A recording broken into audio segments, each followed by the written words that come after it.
Para Z790 no hay muchas compañías que presentaran modelos con una diferenciación importante de lo que serían aquellas opciones en Z690.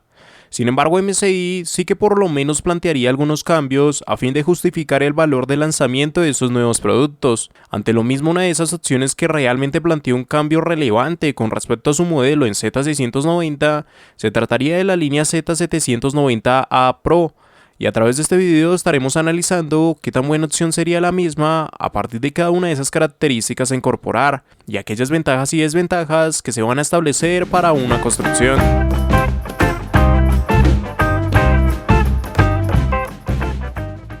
Pero antes de todo, recuerda pasarte por el enlace en la descripción, donde estarás encontrando los mejores precios para esta placa base, desde Amazon y de una forma segura.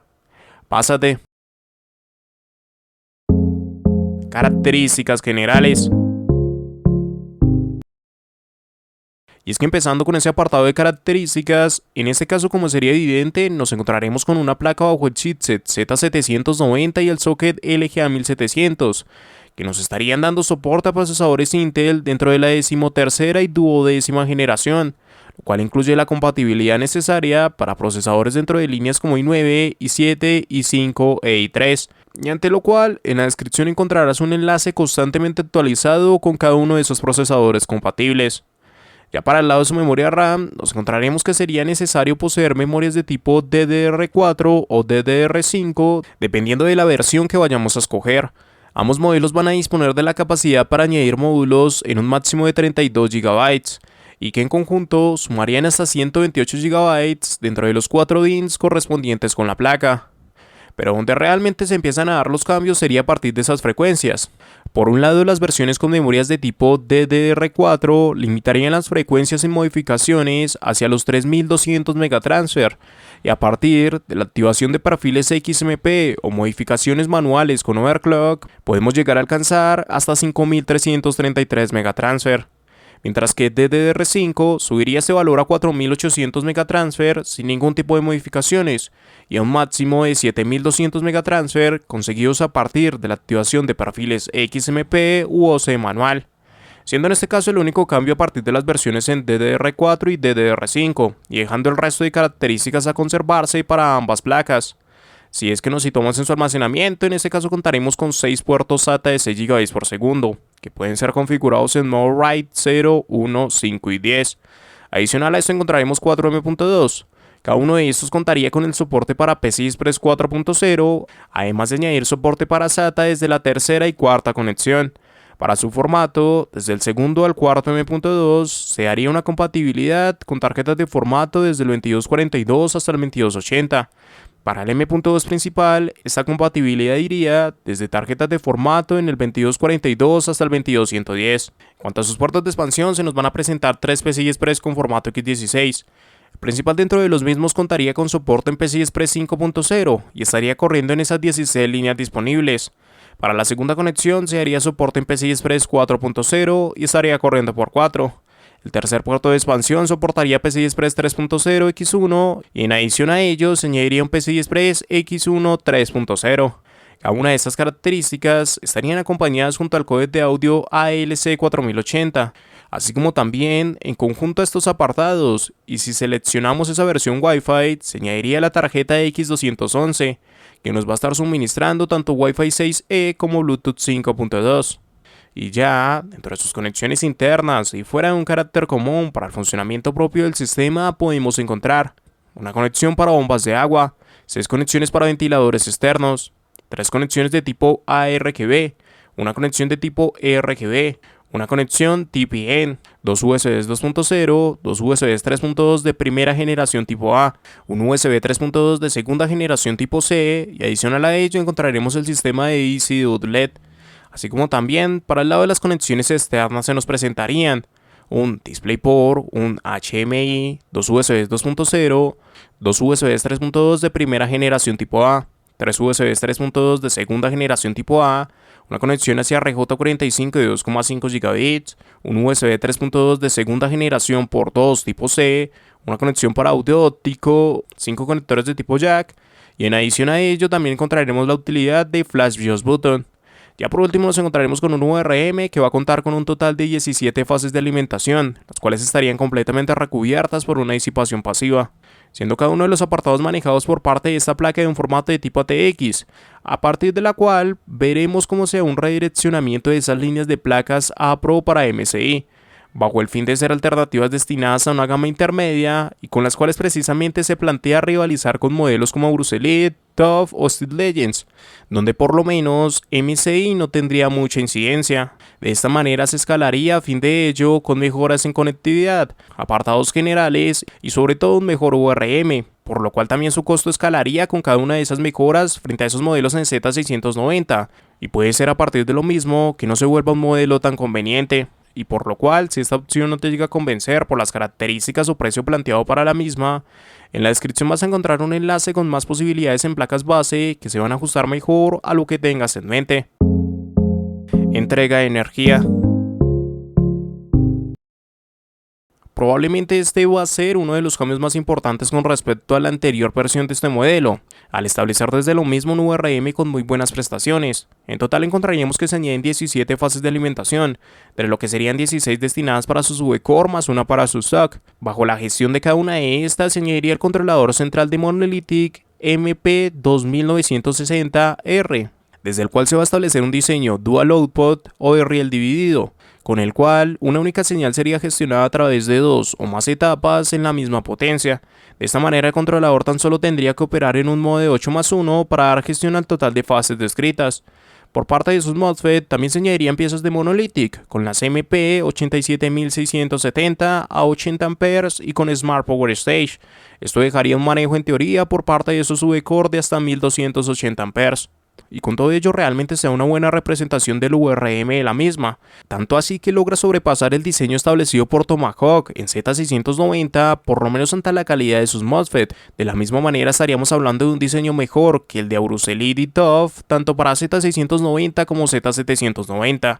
por lo que evidentemente hay una mejora muy relevante para este URM. Y es por lo cual que inclusive se vuelve una buena alternativa si es que queremos sumarnos a una línea de procesadores como i9 dentro de estas dos generaciones, y aún ante lo mismo plantearles modificaciones en overclock, y evidentemente siendo más que apropiado con procesadores por debajo de esa gama. ¿Con qué ventajas nos vamos a encontrar? Hay bastantes apartados por los cuales se puede llegar a destacar este modelo, sin embargo sobre todo me centraría en aquellas mejoras que presentó con respecto a esta misma alternativa en Z690, ya que desde lo mismo partiríamos por ejemplo de una mejora en conectividad, desde donde cada uno de esos M.2 sí que tendrían soporte en PCI Express 4.0, se presentarían mejoras de parte de esas versiones de las conexiones hacia USB de tipo A. Desde el lado de la conectividad a internet se escalaría una tarjeta más reciente como lo sería X211 y precisamente dando ese paso hacia lo que sería Wi-Fi 6E. Ya bajo aspectos más generales, aquella frecuencia para DDR5 conseguiría dar una mejor representación con respecto a lo que se va en Z690, y de la misma manera cambios como el añadir una disipación más completa para esos M.2 remarcarían el que no estamos hablando de una placa que se vaya a ubicar en la misma gama, así como aquellas mejoras de parte de un códec de audio que escalaría hacia el 4080 desde la LC897 que encontrábamos anteriormente.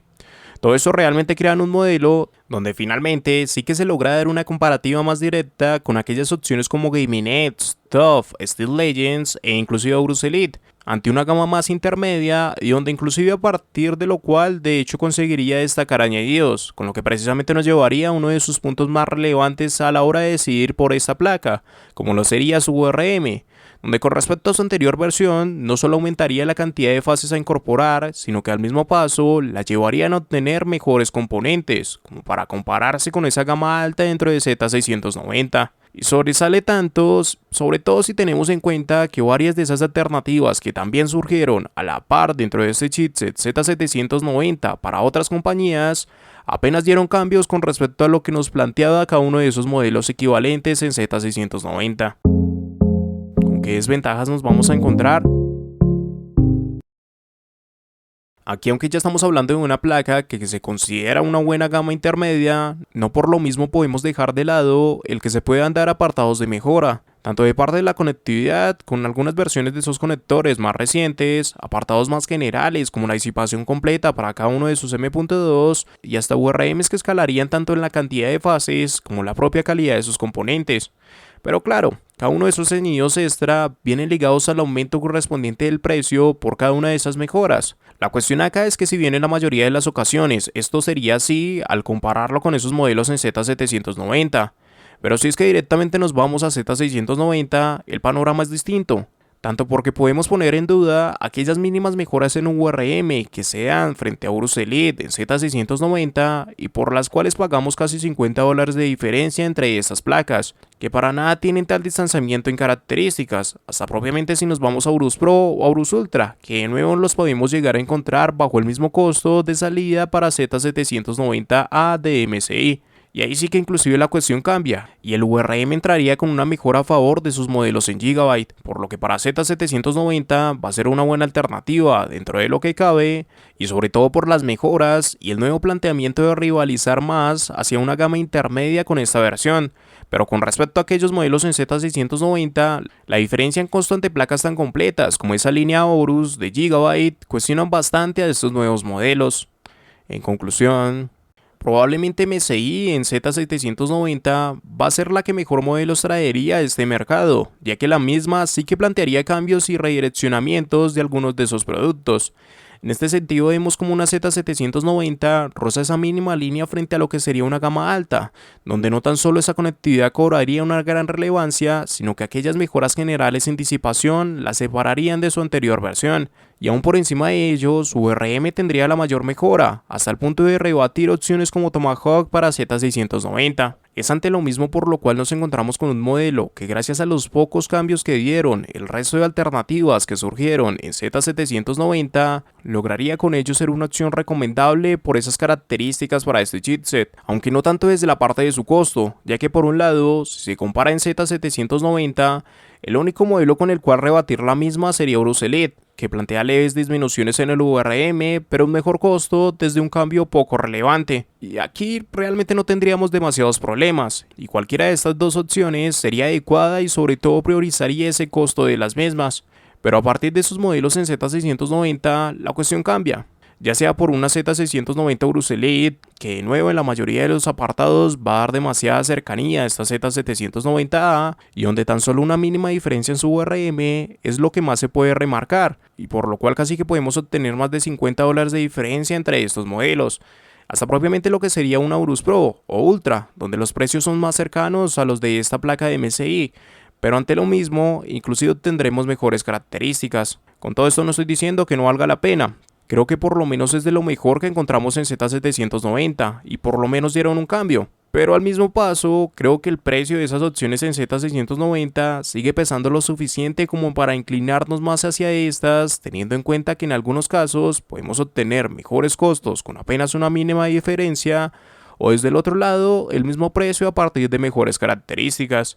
No es una mala opción dentro de Z790, pero fuera de la misma y con respecto a esos modelos del anterior chipset, se van a encontrar mejores alternativas calidad-precio. Y recuerda pasarte por el enlace de la descripción, donde estarás encontrando los mejores precios para esta placa base, desde Amazon y de una forma segura. Pásate.